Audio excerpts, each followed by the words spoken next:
Di antara semua planet tata surya, bumi kita unik karena satu-satunya yang memiliki kehidupan. Tapi, bagaimana jika kita punya pesaing? Bagaimana jika bumi kedua muncul begitu saja? Maka akan ada dua skenario berbeda. Yang pertama adalah kehancuran kedua planet. Yang kedua, memiliki akhir yang tak terduga tapi cukup logis. Tapi, mari kita mulai dengan skenario bencana. Bumi kedua dengan kondisi sama hanya ada jika benar-benar menerima kadar sinar matahari yang sama dengan planet kita. Orbit yang diikuti bumi kita sempurna untuk mendapatkan kadar panas matahari yang diperlukan. Jika kita sedikit lebih jauh, seluruh permukaan planet kita akan menyerupai Antartika. Dan jika bumi sedikit lebih dekat ke matahari, kita semua akan tinggal di gurun besar yang dihuni makhluk hidup yang jumlahnya sangat sedikit. Jadi, untuk bumi kedua yang identik dengan kita, planet tersebut harus mengikuti orbit planet kita. Dua benda besar bisa berada dekat satu sama lain. Penyatuan bumi dan bulan adalah contohnya. Tapi, kalau objek kedua memiliki berat dan ukuran yang sama dengan planet kita, tidak akan ada cukup ruang bagi keduanya. Gravitasi dua bumi akan menjadi masalah besar. Dua dunia akan bertabrakan karena keduanya akan saling menarik. Proses ini akan berlangsung selama ratusan juta tahun. Dan pada akhirnya, keduanya akan berubah menjadi satu dunia raksasa. Dan serpihannya akan terlontar di sekitar planet yang baru terbentuk menyerupai cincin di sekitar Saturnus. Atau salah satu planet akan mendorong yang lain keluar dari orbitnya. Dalam hal ini, salah satu bumi akan melaju menuju matahari dan terbakar di atmosfernya. Penting diingat bahwa bumi bergerak pada kecepatan 107.826 km per jam setiap saat, 80 kali lebih cepat dari kecepatan suara. Dan sekarang, bayangkan dua planet besar yang saling mendekati dengan kecepatan seperti itu. Bahkan organisme mikroskopis hidup di mulut gunung berapi tidak akan memiliki kesempatan untuk bertahan hidup setelah kedua bumi bertabrakan. Bahkan bulan akan hancur berkeping-keping akibat gelombang ledakannya. Tapi, mari kita bayangkan bumi kembar mengikuti orbit lain di suatu tempat antara Mars dan bumi. Bahkan dalam situasi ini, kehidupan orang akan berubah selamanya. Omong-omong, teori yang menyatakan bumi mungkin memiliki kembaran muncul sejak lama. Ilmuwan masa lalu percaya planet kedua bisa bersembunyi di sisi yang berlawanan dari matahari. Berkat teknologi modern dalam astronomi, kita tahu teori ini tidak benar. Jika tidak, teleskop kita dan peralatan lainnya akan sudah menangkap beberapa sinyal dari planet ini. Para ilmuwan mempelajari benda-benda angkasa yang berjarak ribuan tahun cahaya dari kita. Jadi, mereka pasti akan memperhatikan dunia lain di kawasan ini. Bagaimanapun, mari kita bayangkan bumi kedua memang ada dan kita telah menemukannya belum lama ini. Seluruh bidang astronomi dan astrofisika akan segera menerima dana senilai ratusan miliar dolar. Studi tentang kembaran bumi akan menjadi prioritas bagi banyak orang. Para ahli akan mengemukakan ratusan hipotesis seperti apa bumi kedua dan apa yang terjadi di sana. Planet ini berada pada jarak yang hampir sama dari matahari seperti kita. Ini berarti cuaca harus sama di sana. Segera saja ilmuwan menemukan bahwa kembaran bumi punya air cair dan benua, tapi berbeda dengan kita. Bentuk dan lokasinya berbeda. Kemungkinan besar di sana juga ada kehidupan. Tapi, apa asal-usulnya? Ada hipotesis yang menyatakan kehidupan di planet kita muncul berkat asam amino dibawa ke bumi oleh meteorit. Sangat mustahil hal yang sama terjadi pada dunia lain. Kehidupan kemungkinan besar muncul di sana dengan cara yang sama sekali berbeda. Mungkin ikan tidak keluar dari air di planet itu, dan makhluk cerdas pertama muncul di laut. Bentuknya bisa seperti amfibi dengan sisik dan siripnya, atau gurita seperti monster dengan tentakel besar. Ikan di bumi kedua bisa saja keluar dari air dan menumbuhkan kaki dan tangan. Tapi bagaimana jika semua makhluk ini tidak suka berjalan di tanah? Lalu dunia ini mungkin dihuni oleh manusia burung cerdas, atau kehidupan bisa saja berasal jauh di dalam tanah. Kemudian evolusi akan menciptakan tikus mondok humanoid atau cacing yang sangat kompleks. Untuk mencari tahu pasti, para ilmuwan mengirim rover ke sana. Misi serupa ke Mars sukses besar, jadi seharusnya tidak ada masalah dengan yang satu ini. Semua orang di bumi sedang menunggu. Apa yang akan ditemukan oleh rover di sisi lain? Butuh beberapa tahun agar rover tiba di sana. Anehnya, 2 hari setelah peluncuran, rover kembali. Tapi ini bukan rover kita. Selama ini, penduduk bumi kedua telah mengawasi planet kita juga. Pada satu titik, mereka juga mengirim probe yang terbuat dari bahan yang sama dengan kita. Probe tersebut punya kamera dan alat perekam. Tapi semua orang khawatir karena rover tersebut terlihat mirip dengan laba-laba mekanis. Mungkinkah tarantula raksasa hidup di dunia itu? Para ilmuwan memahami kita perlu berkomunikasi. Kita mengirim tamu kita sinyal radio dengan beberapa informasi tentang peradaban kita. Mereka menangkap pesan ini juga mengirim sinyal mereka sendiri, berisi simbol aneh yang menyerupai goresan. Para ahli bahasa di seluruh dunia mencoba menguraikannya. Sementara itu, para astronom mengirimkan rekaman pidato manusia kepada para tamu. Beberapa hari kemudian, satelit kita menangkap pesan dari tetangga luar angkasa kita dengan suara mereka. Ilmuwan akan memutar rekaman itu. Seluruh dunia mendengarkan dengan napas tertahan. Terdengar geraman mengerikan dan benar-benar tidak dapat dipahami. Ada jeda dan irama yang tidak biasa, tapi tidak ada yang menyerupai ucapan manusia. Seisi bumi panik. Semua negara bersiap menghadapi invasi. Hal paling penting sekarang adalah membangun perisai untuk melindungi planet ini. Tidak ada yang bisa menerjemahkan pesan. Mungkin saja tetangga kita juga tidak bisa memahami kita. Semua orang membuat upaya terakhir untuk membangun beberapa kontak. Kita mengirimkan video dengan bahasa isyarat dan tanda bahwa kita hanya menginginkan perdamaian dan kerjasama. Jawabannya tidak butuh waktu lama. Satelit kita menerima file video mereka. Ilmuwan memutar kembali rekaman tersebut. Isinya sangat mengejutkan. Kita melihat dinosaurus dalam baju robot. Kehidupan di bumi kedua berkembang dengan cara sama seperti di planet kita. Tapi, meteorit jumbo yang tersorot itu tidak jatuh di sana. Selama jutaan tahun evolusi, dinosaurus menjadi makhluk pintar. Dalam video, mereka menggeram dan menunjuk dengan cakar mereka pada gambar bumi kita. Kemudian mereka menggeram lebih keras dan apakah itu tawa? Rekaman berakhir. Banyak orang menganggap ini pengumuman invasi. Beberapa tahun telah berlalu. Selama waktu ini, ilmuwan telah bertukar pesan dengan dinosaurus beberapa kali dan tampaknya kita mulai memahami mereka. Ternyata para reptil itu juga menginginkan perdamaian. Mereka mengatakan bahwa planet mereka pernah dihuni oleh humanoid yang mirip manusia, tapi banjir besar melenyapkan mereka. Dinosaurus berhasil bertahan hidup dan berevolusi menjadi makhluk cerdas. Akan memakan waktu bertahun-tahun sebelum banyak orang menginjakkan kaki di planet mereka. Dan ketika ini terjadi, manusia akan lega, menyadari bahwa kita tidak sendirian. Tapi bagaimana jika tidak ada kehidupan cerdas di bumi kedua? Semua orang di bumi kita juga akan senang. Kita akan tahu bahwa kita akan selalu memiliki rumah lain. Mungkin kita akan segera mulai menjelajahi kembaran bumi atau mulai menambang sumber daya untuk memenuhi kebutuhan kita. Dalam hal apapun, hidup kita tidak akan berubah segera karena planet itu akan terlalu jauh dari planet kita. Puluhan generasi akan berlalu sebelum orang-orang mulai menetap di bumi kedua. Planet kita akan kehilangan lebih banyak dan lebih banyak sumber daya, sehingga semua orang ingin pindah ke dunia baru. Awalnya, hanya orang terkaya yang mampu melakukannya, tapi seiring waktu, perjalanan ruang angkasa akan menjadi lebih murah.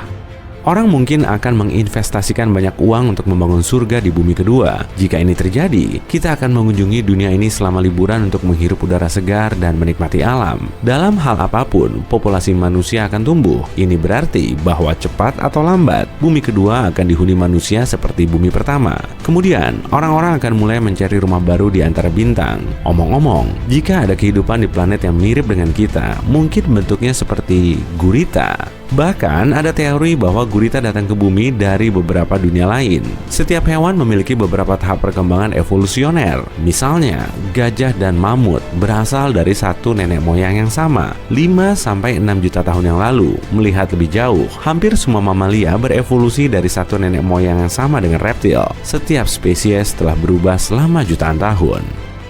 Hal yang berbeda terjadi pada gurita. Makhluk ini tiba-tiba muncul di atas silsilah keluarga. Dari sudut pandang evolusi, cumi-cumi harus berevolusi menjadi gurita jutaan tahun dari sekarang. Tapi lihat, makhluk ini sudah ada di sini. Selain itu, gurita sangat pintar. Kode genetik mereka jauh lebih beragam daripada manusia. Mungkin saja gurita aslinya pengunjung dari planet lain yang mirip dengan kita. Tapi tentu saja, ini hanyalah hipotesis.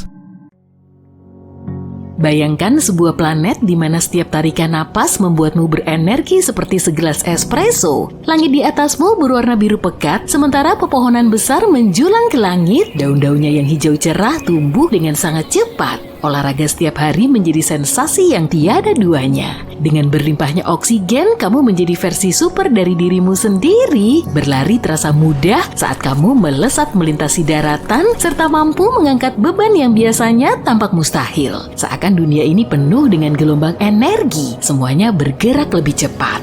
Satwa liar di sekitarmu juga terpengaruh oleh berlimpahnya oksigen ini. Hewan-hewan berukuran sangat besar berkeliaran, tubuh mereka yang besar bergerak sangat cepat dan lincah. Bayangkan lari dari kejaran citah yang penuh energi dari oksigen di tubuhnya, berpacu mengalahkan predator yang bisa lebih cepat dari Ferrari. Nah, kamu mungkin bertanya-tanya, bagaimana skenario liar seperti itu bisa terjadi? Yuk kita bahas. Oksigen adalah bahan bakar utama yang membuat kehidupan terus berjalan. Sekitar 20% udara yang kita hirup adalah oksigen, dan setiap tarikan napas mengantarkan molekul-molekul kecil ini ke sel-sel kita, memberinya energi yang dibutuhkan untuk berkembang. Tanpa oksigen, sel-sel kita akan kewalahan dan tubuh akan rusak. Tapi bukan hanya itu, oksigen sangat bermanfaat bagi semua jenis makhluk hidup, mulai dari bakteri kecil hingga gajah raksasa. Oksigen bahkan sangat penting di bawah air karena dapat menutrisi lautan. Makhluk-makhluk luar biasa seperti plankton dan alga menghasilkan banyak oksigen, menciptakan dunia bawah laut yang makmur. Tapi untuk memahami sepenuhnya pengaruh kadar oksigen yang tinggi di planet ini, bersiaplah untuk melakukan perjalanan ke masa lalu. Belum lama ini, para ilmuwan berhasil mendapati temuan mencengangkan. Mereka menguji batuan dari dua tempat berbeda yang sangat berjauhan. Percaya nggak? Batuan-batuan ini punya kantong-kantong gas kecil yang menunjukkan kadar oksigen melonjak hampir sepertiganya dalam waktu yang sangat singkat. Sungguh menakjubkan. Lalu ilmuwan mempelajari bebatuan ini dan mendapati kadar oksigen saat itu jauh lebih tinggi. Bayangkan lanskap yang subur, pepohonan yang menjulang tinggi, dan rawa-rawa besar yang membentang sejauh mata memandang. Selama periode karbon, oksigen mendominasi atmosfer dengan persentase 20% sama seperti sekarang. Tapi selama 50 juta tahun berikutnya, levelnya melonjak hingga 35%. Bisa kamu bayangin kan efeknya? Seiring meningkatnya jumlah oksigen, sesuatu yang luar biasa terjadi. Hutan-hutan lebat tumbuh di seluruh daratan, menciptakan dunia hijau yang menakjubkan. Dan rawa-rawa besar mengambil alih area dataran rendah, menciptakan lanskap yang tampak luar biasa. Di saat bersamaan, kadar karbon dioksida menurun. Biasanya ketika sesuatu terurai, mikroba melepaskan karbon dioksida ke udara. Gas ini berperan seperti selimut hangat, memerangkap panas matahari dan meningkatkan suhu. Tapi di rawa-rawa misterius tempat pepohonan raksasa ini terkubur, mikroba tidak bisa melakukan tugasnya.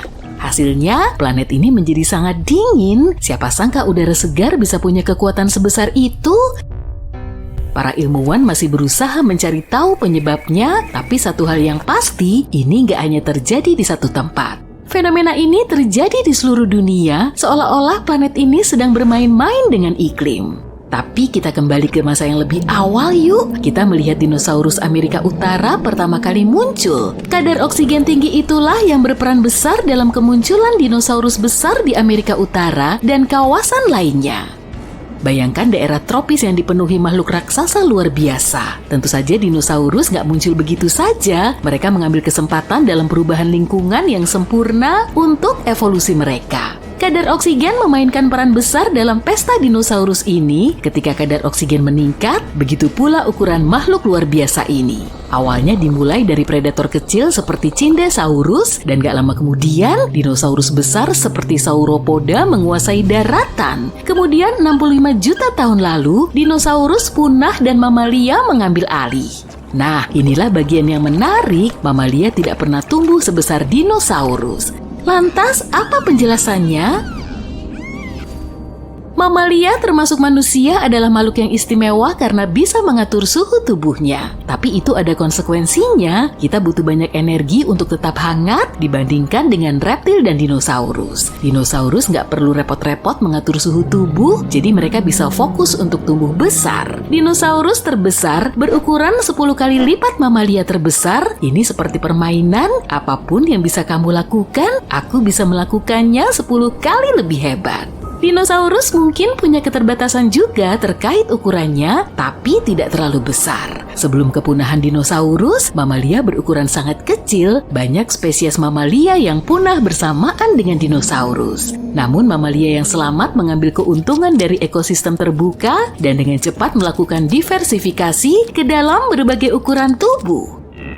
Tapi setelah 42 juta tahun berkembang, mamalia mencapai titik puncak pertumbuhan. Ini terjadi di semua benua, kemungkinan besar ini disebabkan suhu dan luas daratan. Lingkungan yang lebih dingin memungkinkan mamalia tumbuh lebih besar, menyeimbangkan ukuran dan panas tubuh menjadi hal yang menantang. Luas daratan juga berperan dalam mempertahankan populasi yang besar. Tapi tingginya kadar oksigen tidak hanya membuat hewan menjadi lebih besar, gas ini benar-benar serbaguna. Oksigen juga bertindak sebagai pengawal setia kita, melindungi kita dari sinar UV yang berbahaya dan bahaya lain dari luar angkasa. Tanpa oksigen, kita tidak akan berdaya menghadapi ancaman dari luar angkasa. Oksigen juga memiliki peran yang menarik dalam membentuk cuaca. Oksigen bekerja sama dengan unsur-unsur atmosfer lainnya untuk menciptakan tornado, angin topan, dan badai petir di langit. Mereka bercampur dan berbaur di udara, menciptakan kondisi yang tepat untuk petualangan cuaca menarik ini. Dan petualangan ini bisa berbahaya meski memiliki tujuan yang penting, yaitu membantu menyebarkan nutrisi dan unsur organik, mengangkut tanah, dedaunan, dan puing-puing ke tempat baru. Jadi gimana kalau kita mengacaukan alam dengan menaikkan kadar oksigen ke tingkat yang sangat tinggi? Misalnya 30, 40, atau bahkan 50%? Nah, terlalu banyak hal baik pun bisa menjadi berbahaya. Toksisitas oksigen adalah ketika jumlah gas ini terlalu banyak sehingga menyebabkan masalah yang besar. Ini seperti makan banyak permen, awalnya menyenangkan, tapi nggak lama kemudian kamu akan menyesalinya. Anehnya, overdosis oksigen bisa menyebabkan kesulitan bernapas, seperti penari yang lelah dan sangat butuh istirahat. Pada awalnya kamu mungkin akan merasakan ledakan energi, tapi itu nggak bertahan lama. Pusing mulai terasa, seperti berputar-putar di lantai dansa selama berjam-jam tanpa henti. Dalam kasus yang ekstrem, terlalu banyak oksigen bisa membahayakan tubuh, membuat kita merasa seperti baru saja menabrak truk. Jadi meskipun oksigen selalu menyertai kita, memberi kita kehidupan, penting untuk menghargai keseimbangannya. Gak perlu memakai alat pernapasan khususmu. Selain itu, kita bukanlah satu-satunya makhluk yang akan menderita akibat kelebihan oksigen ini. Mamalia lain misalnya akan kesulitan beradaptasi dengan kadar oksigen ekstrem ini. Keseimbangan kekuasaan di antara spesies akan berubah secara drastis dan yang unggul serta lemah akan berjuang untuk bertahan hidup di dunia yang kacau. Dan kita akan butuh tempat berlindung yang paling kokoh untuk menghadapi hewan-hewan raksasa ini. Kita harus tetap gesit dan menghindari bahaya. Di tengah semua kekacauan ini akan ada adaptasi yang menakjubkan. Burung-burung akan terbang lebih tinggi dari sebelumnya, mencapai ketinggian yang bahkan akan membuat awan takjub. Selain itu, bersiaplah untuk lebih banyak bencana alam serta ekosistem yang rentan. Kebakaran bisa terjadi dengan cepat dan berkobar dengan dahsyat, menjadikan kebakaran hutan sebagai ancaman yang konstan. Bahkan, percikan kecil dari api unggun bisa menimbulkan bencana. Kita harus memikirkan kembali metode memasak dan memanaskan makanan agar tetap aman di dunia yang kaya akan oksigen ini. Jangan lupakan juga sisi lain dari kisah oksigen. Jika planet kita memiliki kadar oksigen yang rendah, hanya sekitar 15%, kesulitan yang kita hadapi akan sangat berbeda. Setiap tarikan napas akan terasa sulit, membuat kita lelah dan sesak napas. Aktivitas fisik akan sangat berat dan daya ingat serta fokus kita akan terganggu. Jadi, yuk kita bersyukur akan kadar oksigen yang kita miliki sekarang ini. Ini adalah keseimbangan yang sempurna bagi kita untuk berkembang. Dalam perjalanan seru melintasi dunia yang kaya akan oksigen ini, kita merasakan keajaiban yang menakjubkan dan menemukan keseimbangan planet kita. Yuk kita syukuri anugerah dalam setiap tarikan napas, hargai keterkaitan antara oksigen dan kehidupan, dan nikmati sensasi petualangan luar biasa yang disebut kehidupan. Seperti apa rupa bumi kalau dia lahir di sistem bintang lain? Aku sudah riset sedikit untukmu, dan hasilnya ternyata keren juga. Ada beberapa area tropis yang hangat, angin kencang, dan capung raksasa. Tapi, oke, biar aku jelaskan dari awal. Sejak 1995, NASA sudah menemukan lebih dari 4.100 planet di luar tata surya. Sayangnya, kebanyakan dari planet ini adalah bola es terbang seperti Neptunus atau raksasa gas seperti Jupiter. Tapi masih ada 161 planet yang mirip dengan bumi kita. dan salah satunya sangat dekat dengan kita di konstelasi Alpha Centauri. Ada 3 bintang di konstelasi ini. 2 diantaranya bernama Alpha Centauri A dan Alpha Centauri B. Kalau kamu tinggal di belahan bumi selatan, kamu mungkin pernah melihatnya karena mereka sangat terang. Oleh karena itu, mereka terlihat seperti bintang yang besar. Mereka berputar mengitari satu sama lain secara perlahan. Dan ada bintang ketiga yang posisinya nggak jauh dari sana. Ini adalah Proxima Centauri, katai merah kecil. Namanya diambil dari jaraknya yang dekat dengan matahari. Bintang ini paling menarik, jadi mari kita bahas lebih lanjut. Letak Proxima Centauri cuma 4,5 tahun cahaya dari kita. Oh, dan 1 tahun cahaya sekitar 10 triliun kilometer. Kalau kita pergi ke sana, butuh waktu 165.000 tahun perjalanan naik pesawat ulang-alik. Oh, menurutmu lama? Untuk ukuran alam semesta, jarak ini setara jarak kasurmu ke dapur. Proxima Centauri jauh lebih ringan dan jauh lebih kecil dibanding matahari. Suhunya juga 2 kali lebih dingin dari matahari, dengan suhu 2700 derajat Celcius. Itu sebabnya kita nggak bisa melihatnya tanpa teleskop. Namun, sisi terangnya, bintang ini akan terbakar selama triliunan tahun dan kamu nggak perlu khawatir kelak bintang ini akan memakan kita seperti matahari. Dan yap, planet kembar kita terletak tepat di sebelah Proxima Centauri. Planet ini bernama Proxima B. Ya, aku tahu, namanya kurang kreatif. Semoga kamu nggak ketuker ya. Planet ini sedikit lebih besar dan lebih masif daripada Bumi. Planet ini terletak di zona layak huni Proxima Centauri. Artinya, mungkin ada air dan mikroorganisme di sana. Bukan nggak mungkin kelak kita akan menemukan kehidupan di sana. Tapi saat ini kita nggak tahu banyak tentang planet misterius ini. Mungkin planet berbatu mirip bumi kita dan punya lanskap serupa, tapi ini cuma teori. Siapa tahu alam semesta cuma ngeprank kita. Pasti capek banget terbang 165.000 tahun cuma buat menemukan sebongkah es raksasa.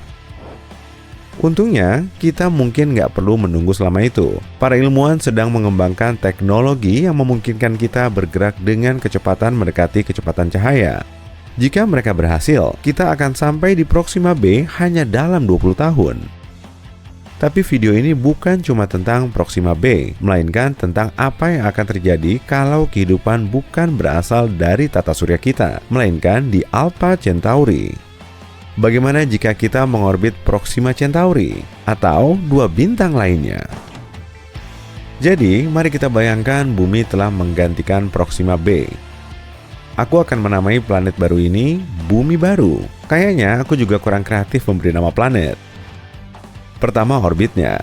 Bumi Baru harus 25 kali lebih dekat ke bintangnya dibanding Proxima B. Kalau enggak, planet ini akan sangat dingin. Mari kita pindahkan planet ini sedikit lebih dekat. Nah, sip. 1 hari masih berlangsung 24 jam, tapi periode orbit kita sangat tinggi. Proxima B berputar di sekitar bintangnya dalam 11 hari, tapi kita akan melakukannya cuma dalam 8 jam. Hey, pesta ulang tahun setiap minggu. Aku sih mau. Bentar, ada masalah lain. Begini, Proxima Centauri adalah bintang suar. Artinya, terkadang entah dari mana, bintang ini mengeluarkan beberapa angin surya. Angin ini membawa sekelompok partikel terionisasi yang kemudian menetap di planet di sekitarnya. Nah, matahari kita juga melakukan hal yang sama. Tapi Proxima Centauri mencoba membinasakan kita 2000 kali lebih keras daripada matahari. Jadi, tingkat radiasinya sangat tinggi. Tapi tenang, nggak masalah. Kita cuma butuh medan magnet yang sangat kuat. Medan magnet akan membantu kita menciptakan atmosfer sangat tebal yang bisa melindungi kita dari amukan Proxima Centauri.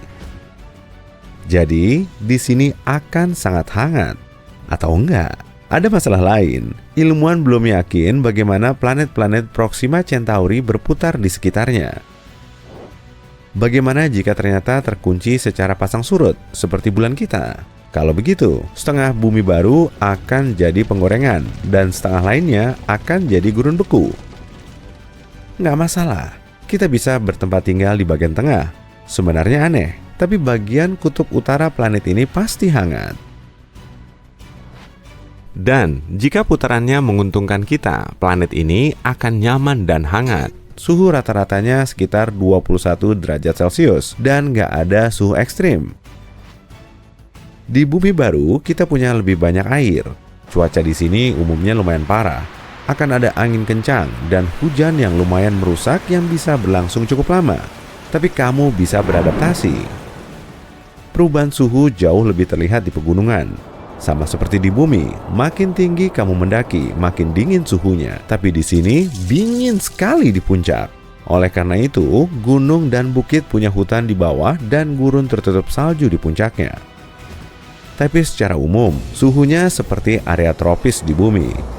Floranya sangat kaya, pohon-pohonnya sangat rendah, tapi rimbun.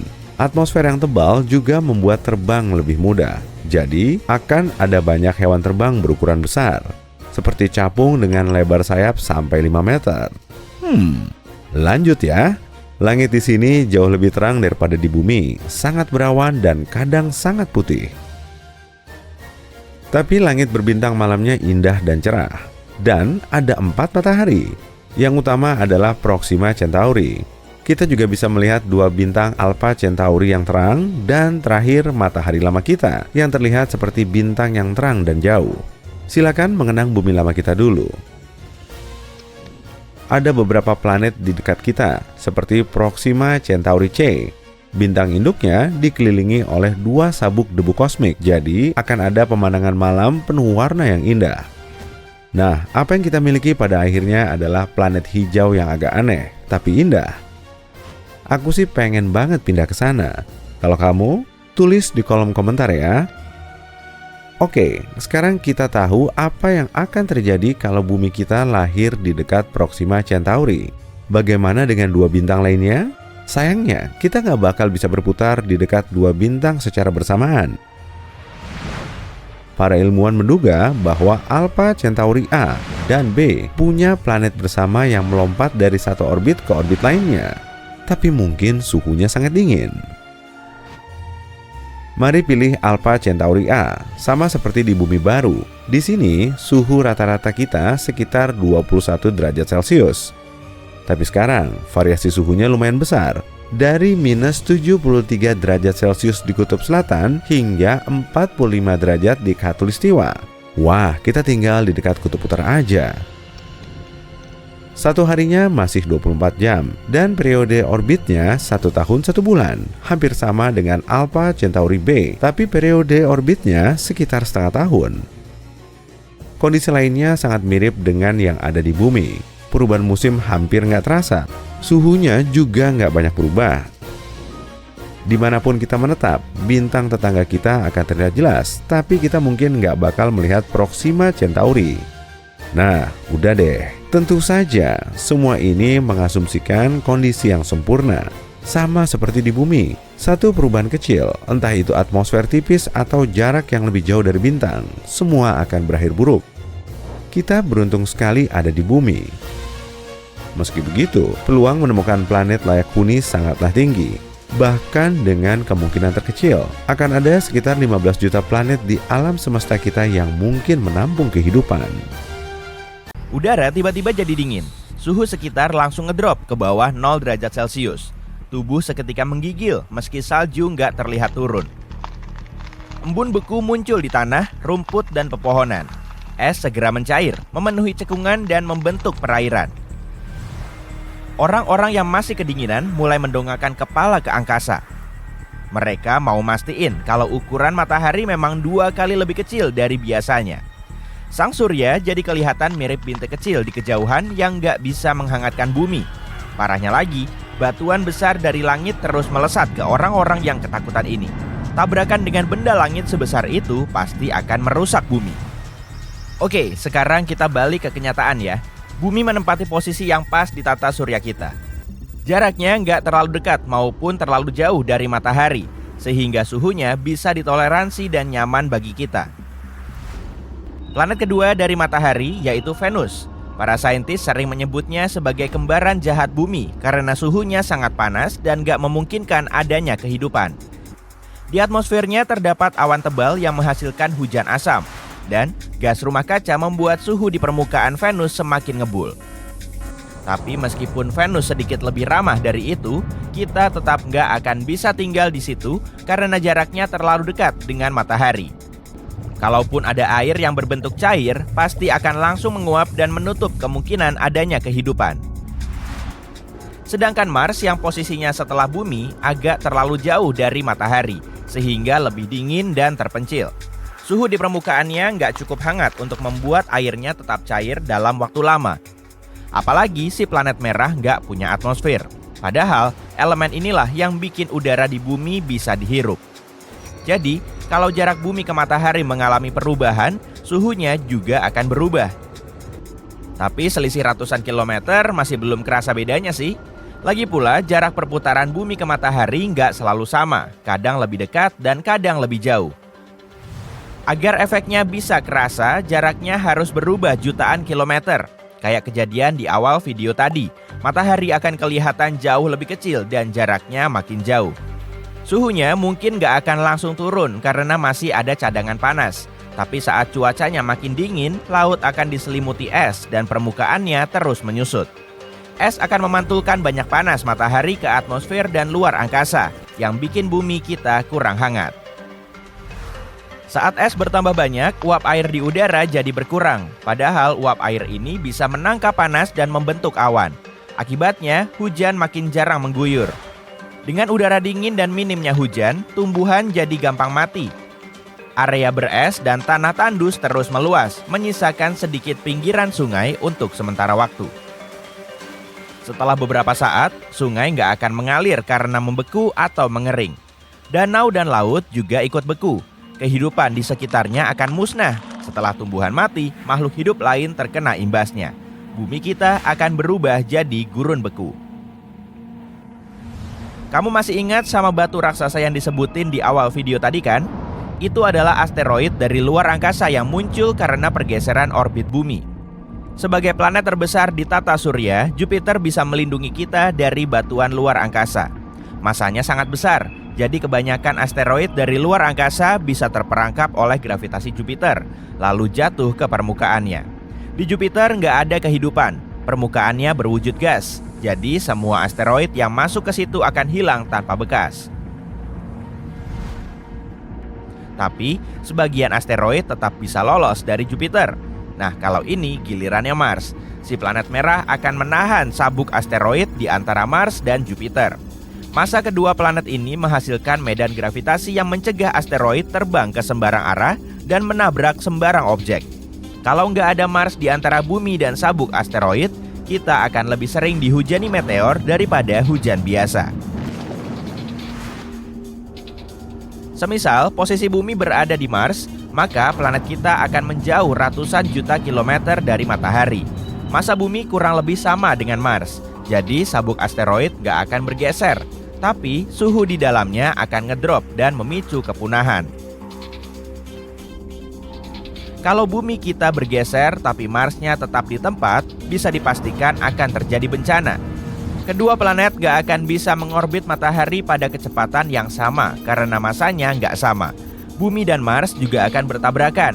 Kalau dilihat-lihat dari kecepatannya, kedua planet ini akan hancur dan mungkin akan menghasilkan sabuk asteroid baru di tata surya kita. Kalau bumi mendekati matahari, kita nggak akan bisa apa-apa lagi. Selain besar, matahari juga panas dan nggak bersahabat. Panasnya akan melelehkan gletser di bumi dan menaikkan permukaan air laut secara drastis. Air akan langsung membanjiri sebagian besar benua dan daratan semakin menyusut. Artinya, penyerapan panas terus bertambah sehingga menyebabkan kenaikan suhu. Perairan luas juga cepat menguap, lalu melepaskan banyak uap air dan karbon dioksida ke atmosfer. Karbon dioksida adalah gas rumah kaca yang menyerap panas dan uap air. Kedua zat ini akan menjebak lebih banyak panas matahari dan membentuk awan tebal. Kondisinya mirip banget kayak di Venus, tapi tanpa asam. Lapisan awan tebal ini juga bikin planet kita semakin panas. Pada akhirnya, seluruh permukaan bumi akan terus memanas hingga kebanyakan makhluk hidup nggak mampu bertahan. Hanya segelintir makhluk hidup tahan banting yang bisa bertahan di suhu setinggi itu. Misalnya, hewan gurun. Hujan tetap akan turun sih, tapi nggak bikin suhunya dingin. Tumbuhan akan sulit beradaptasi di lingkungan baru yang bersuhu panas. Tumbuhan di daerah dingin akan cepat layu, kemudian mati. Dan akhirnya, tumbuhan yang hidup di daerah beriklim sedang sampai tropis juga ikut mati. Bumi akan berubah jadi bola batu yang tandus lagi, tapi kali ini oleh panas. Jarak bumi ke matahari, kemiringannya, kecepatan rotasinya, orbitnya terhadap matahari, dan bahkan kehadiran bulan sebagai satelit alaminya sangat penting bagi kehidupan di bumi. Kalau bumi nggak sedikit miring ke matahari, Khatulistiwa bakal panas banget dan kedua kutubnya bakal dingin banget. Musim juga nggak akan berganti. Yang ada cuma musim panas dan musim dingin berkepanjangan. Planet kita mendapat panas secara merata dari segala sisi dengan kemiringan dan rotasinya sekarang. Jadi mirip kayak barbeque yang lagi dipanggang. Saat salah satu sisinya menghadap matahari, sisi lainnya gelap dan dingin. Kalau nggak ada perbedaan siang dan malam, kita mungkin cuma bisa menempati beberapa area dengan senja berkepanjangan. Bayangin aja, hidup tanpa matahari terbit dan terbenam pasti bakal suram banget. Bumi sudah bikin kita nyaman dengan kondisi normalnya, iya kan?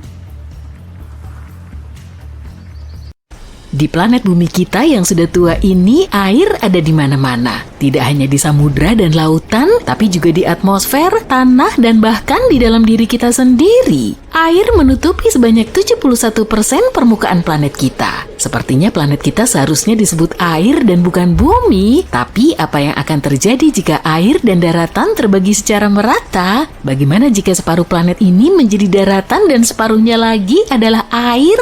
Yuk kita cari tahu. Pertama-tama, mari kita bahas apa yang kami maksud dengan secara merata. Terlepas dari semua hal yang telah disebutkan sebelumnya, sebenarnya jumlah air di planet kita tidak terlalu banyak. Iya, kalau kamu mengumpulkan semuanya dalam satu tetesan raksasa, ukurannya akan sedikit lebih besar dari Amerika Serikat. Dan semua jumlah air ini hanya 0,02% dari total massa bumi. Jadi ternyata kedalaman lautan yang belum terjamah dan mengerikan ini pada dasarnya nggak ada apa-apanya. Dan sekarang bayangkan saja jika kita mengubah komposisi planet kita dengan meratakan volume air dan daratan. Apa yang akan terjadi? Kita akan melihat planet samudra yang sangat menyeramkan. Planet ini akan terlihat seperti lautan tanpa batas. Sangat tidak mungkin kamu akan menemukan beberapa pulau kecil di sana, dan kalaupun kamu menemukannya, pulau-pulau itu mungkin adalah puncak gunung bawah laut yang sangat besar. Dunia ini praktis tidak bisa dihuni.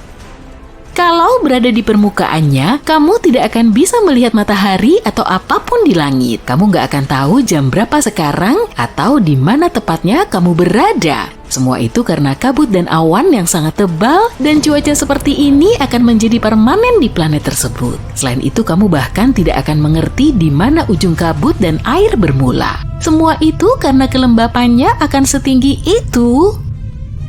Tapi mungkinkah masih ada kehidupan? Mungkin di dalam lautan itu sendiri? Sayangnya ini juga sangat tidak mungkin. Untuk mencapai dasar lautan ini, kamu harus berenang secara vertikal ke bawah, dan itu tidak hanya selama beberapa jam, tapi selama beberapa hari. Bahkan setelah perjalanan seperti itu, kamu belum akan melihat dasarnya. Tapi tentu, dasar lautan akan tetap ada, namun dasar laut akan terdiri dari es yang sangat keras dan tidak bisa ditembus, tapi bukan jenis es yang biasa kita kenal ya. Es ini akan sangat eksotis, ada beberapa jenis es yang berbeda yang disebut S5, S6, dan seterusnya. Biasanya jenis es ini tidak sedingin es biasa dan mungkin tidak akan mencair, bahkan pada suhu yang sangat tinggi. Hal lainnya, hampir tidak akan ada ganggang atau semacamnya, jadi ikan tidak akan punya makanan. Itu sebabnya jika ada kehidupan di planet seperti itu, akan menjadi sebuah keajaiban. Kehidupan ini harus bisa bertahan dalam tekanan lebih dari 20.000 atmosfer bumi. Bahkan, monster yang paling mengerikan dari Palung Mariana pun gak ada apa-apanya jika dibandingkan dengan makhluk yang akan kalian temukan di planet samudra ini. Tapi bisakah kita manusia hidup di sana? Ya, secara teoritis bisa, tapi itu akan sangat sulit. Kita bisa membuat sesuatu seperti stasiun bawah laut raksasa. Namun, kita masih akan menghadapi ribuan masalah dari mana kita akan mendapatkan makanan dan sumber daya lainnya, bagaimana cara memperbaiki barang dan sebagainya. Jadi ini bukanlah pilihan terbaik sih. Oke, sekarang kita tahu bahwa planet samudra rasanya tidak begitu menarik. Gimana dengan opsi lain? Apa yang akan terjadi jika permukaan bumi terdiri dari 50% air dan 50% daratan? Agar hal ini bisa terjadi, kita harus mengurangi jumlah air saat ini dari 71% menjadi sekitar 50%. Dalam hal ini, permukaan air laut akan turun sekitar 3,2 km, sekitar 1/4 dari planet kita akan menjadi daratan kering. Meskipun kedengarannya tidak banyak, tapi konsekuensinya bisa menjadi bencana. Saat ini ada 5 samudra yang saling terhubung di bumi: Atlantik, Hindia, Pasifik, Selatan, dan Arktik. Tapi jika kita menurunkan permukaan air laut, semua samudra ini akan hilang begitu saja. Semua itu akan berubah menjadi waduk dan lautan tertutup yang terpisah. Sebaliknya, semua benua akan bergabung menjadi satu daratan raksasa. Ini seolah kita menukar daratan dan air, dan pada awalnya hal ini akan terlihat sangat keren karena sekarang kamu akan bisa berjalan mengelilingi dunia. Namun jarak daratan yang harus kamu tempuh juga akan meningkat. Setiap benua di planet ini akan bertambah luas. Semua wilayah baru ini akan memiliki luas yang kurang lebih sama dengan luas Asia, Eropa, Afrika, dan Amerika Utara saat ini jika digabungkan. Semua itu akan menjadi lahan luas yang tidak terpakai. Apa yang akan kita temukan di wilayah baru ini? Sebagian besarnya akan sangat datar, tapi di tempat-tempat yang dulunya merupakan lautan dalam, kamu akan melihat koridor-koridor yang luas dan celah-celah yang curam. Inilah hal keren lainnya, sebagian besar kota yang tenggelam akan kembali ke permukaan. Dan sayangnya, kita tidak akan menemukan Atlantis di antara kota-kota tersebut. Tapi masih ada banyak tempat keren lainnya kok. Misalnya kota Romawi kuno Baia yang menurut legenda pada dasarnya adalah surga di bumi dengan semua villa dan tamannya yang mewah. Atau Heraklion, kota yang berada di bawah laut ribuan tahun lalu dan sempat dianggap sebagai mitos lama ini. Iya, kita bisa mengadakan tur ke tempat-tempat kuno ini. Namun tentu saja, tidak semuanya akan seru dan menyenangkan di dunia seperti itu. Karena kehilangan air yang begitu parah, arus laut akan terganggu dan hal ini menyebabkan masalah iklim yang sangat serius. Lautan menyerap panas yang dipancarkan oleh matahari. Berkat arus laut, panas ini didistribusikan ke seluruh bumi yang menciptakan iklim stabil dan nyaman. Tapi jika arus ini terganggu, maka suhu di bumi akan menjadi lebih ekstrem. Suhu akan menjadi lebih panas di dekat Khatulistiwa dan bahkan lebih dingin di sekitar kutub utara dan selatan. Ya, sayangnya es Antartika tidak akan menyelamatkan kita. Justru sebaliknya, wilayah di sekitar kutub utara dan selatan akan benar-benar mengering, pada dasarnya berubah menjadi gurun yang kering dan dingin. Selain panas, air juga menyerap karbon dioksida dari udara dan karena tidak ada lautan yang mampu menyerapnya, gas ini akan mulai terakumulasi di atmosfer. Kelebihan gas beracun ini akan menutupi seluruh planet, suhu rata-rata akan meningkat dan seluruh planet akan mulai mengering secara perlahan. Kebakaran hutan besar-besaran akan terjadi dan seterusnya. Sepertinya nggak asing ya. Lebih buruk lagi, tidak akan ada yang bisa memadamkan api ini. Karena ya hujan nggak bisa terbentuk dari ketiadaan kan? Jadi tingkat curah hujan akan turun dan ini akan menyebabkan kekeringan yang berbahaya. Kita akan melihat banyak gurun baru di semua benua. Meski akan mendapatkan banyak wilayah baru, tidak mungkin kita bisa membangun kota baru di sana. Banyak dari wilayah-wilayah ini tidak akan bisa dihuni. Bukan hanya karena banyak hutan dan tanaman yang akan lenyap, tapi juga karena sebagian besar hewan akan bermigrasi ke tempat yang lebih nyaman. Akibatnya kita akan kesulitan menemukan makanan sama sekali. Jadi segala bentuk kehidupan di planet kita, tumbuhan, hewan, dan manusia harus beradaptasi dengan kondisi kehidupan yang baru.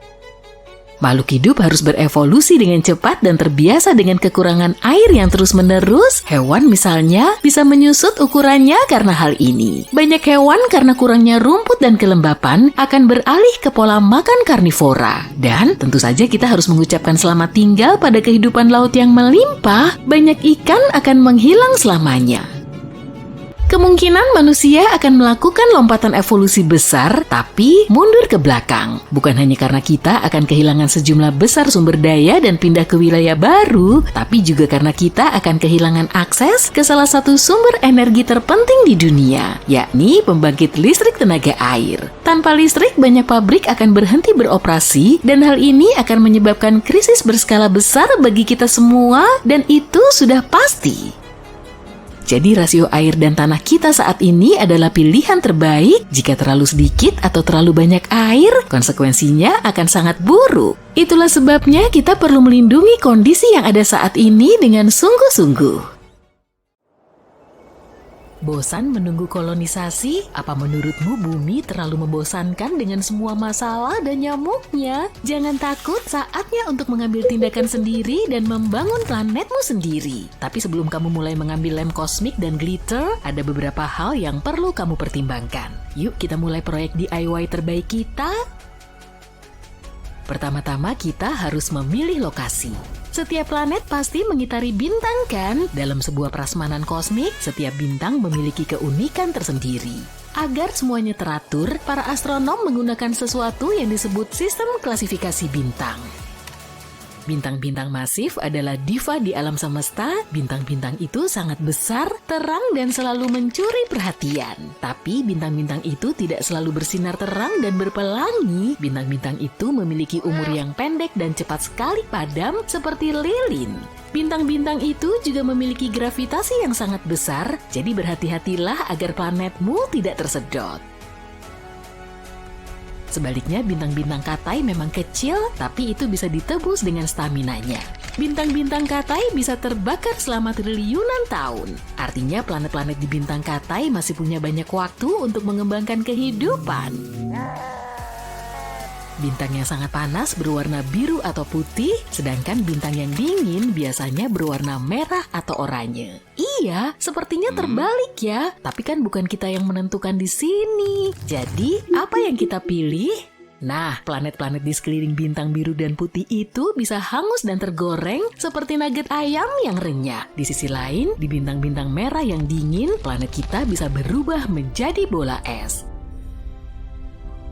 Jika itu pilihanmu, boleh saja, tapi kamu selalu bisa memilih jalan tengah yang bagus. Bintang kuning seperti matahari misalnya, tidak terlalu dingin, tidak terlalu panas, tapi pas. Sekarang setelah kamu memilih bintangnya, mari kita mulai membangun planet.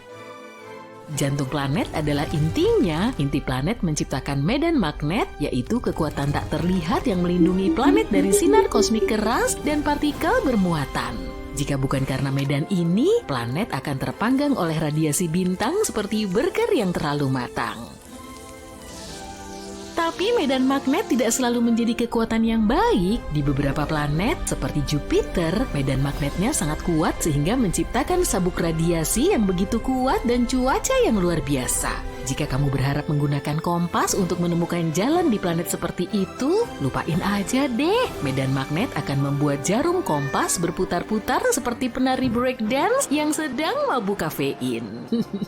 Jadi kalau kamu memilih inti yang kecil dan ringan, planet ini akan memiliki lebih sedikit perlindungan dari radiasi matahari. Itu seperti berjemur tanpa tabir surya. Di sisi lain, inti yang lebih besar bisa menghasilkan lebih banyak panas yang bisa menyebabkan lebih banyak aktivitas vulkanik dan gempa bumi.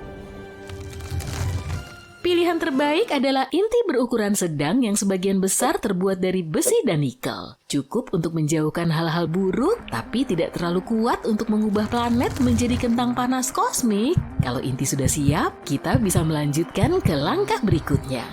Raksasa? Maaf, maksudku planet. Planet itu seperti bawang, ada lapisan-lapisannya. Sebagian besar planet memiliki 3 lapisan utama, inti, kerak, dan mantel. Inti adalah isinya seperti yang sudah kita bahas. Mantelnya seperti lapisan karamel yang panas dan lengket di antara kerak dan inti. Dan kerak itu seperti lapisan tipis gula di atas kue planet yang menutupi permukaannya. Tapi tidak semua planet terbentuk dengan cara yang sama ya. Karena itu kita punya banyak sekali pilihan. Pertama, kita akan membahas planet-planet gas raksasa, si jagoan di alam semesta. Di tata surya kita ada Jupiter dan Saturnus. Planet-planet ini sama sekali tidak memiliki kerak. Pada dasarnya, kedua planet ini adalah bola gas yang sangat besar seperti hidrogen dan helium sesuai dengan namanya. Selanjutnya kita punya raksasa es seperti Uranus dan Neptunus. Planet-planet ini seperti adik-adik raksasa gas yang lebih muda dan lebih dingin. Planet-planet ini tidak benar-benar memiliki permukaan yang padat, tapi juga bukan gas murni. Sebagian besar terbuat dari air, amonia, dan es metana. Ada juga dunia samudra. Tidak, dunia samudra tidak terbuat dari air murni. Dunia samudra memang memiliki semacam permukaan padat, tapi letaknya sangat dalam. Dan lautan di permukaannya sangat luas sehingga terlihat seperti tetesan air raksasa. Terakhir, kita punya planet terestrial seperti Bumi. Planet-planet ini sebagian besar terbuat dari batuan dan logam. Planet-planet ini memiliki permukaan untuk berpijak dan biasanya punya koleksi mineral yang keren. Jangan lupakan planet-planet kerdil, planet-planet yang kecil tapi sangat kuat. Pluto mungkin yang paling terkenal, tapi masih ada yang lain di tata surya kita, Eris, Ceres, Haumea, dan sebagainya.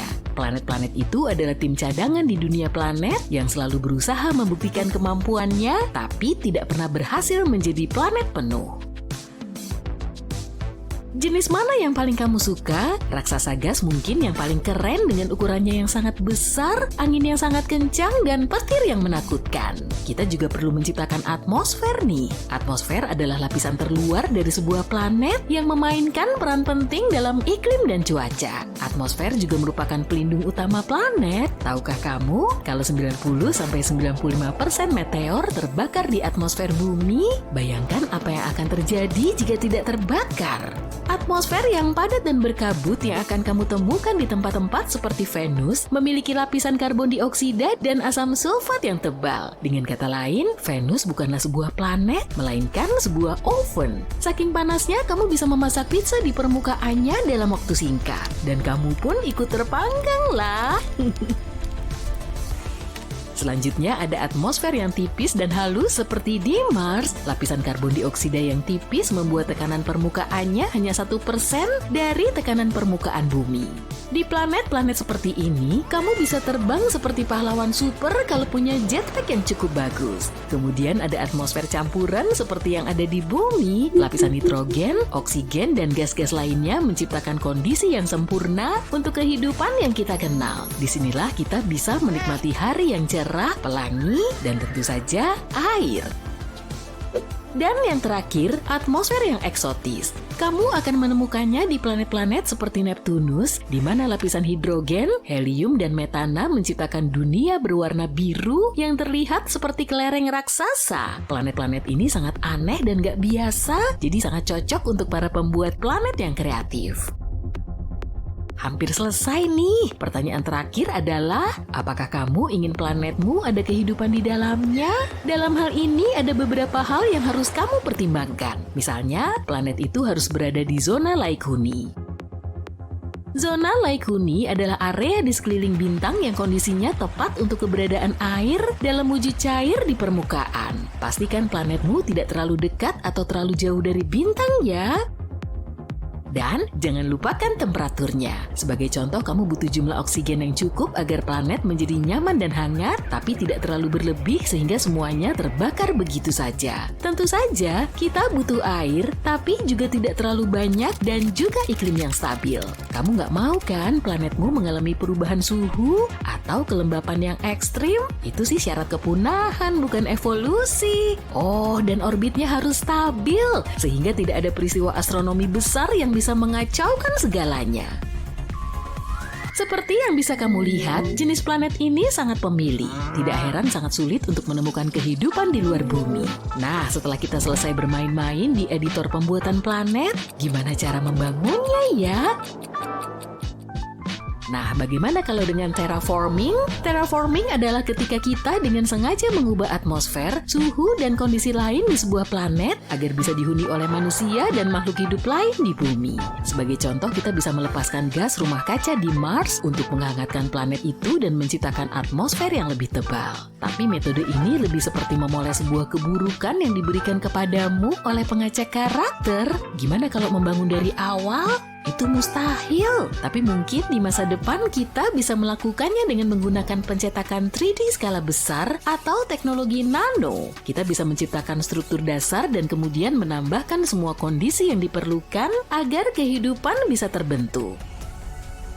Tentu saja semua ini masih bersifat teoritis, namun meski perjalanan untuk menciptakan planet secara artifisial masih panjang, ada banyak ide dan konsep kreatif yang sedang dieksplorasi oleh para ilmuwan dan penulis fiksi ilmiah. Tidak ada yang tahu apa yang akan terjadi di masa depan tentang kemungkinan menciptakan dunia baru.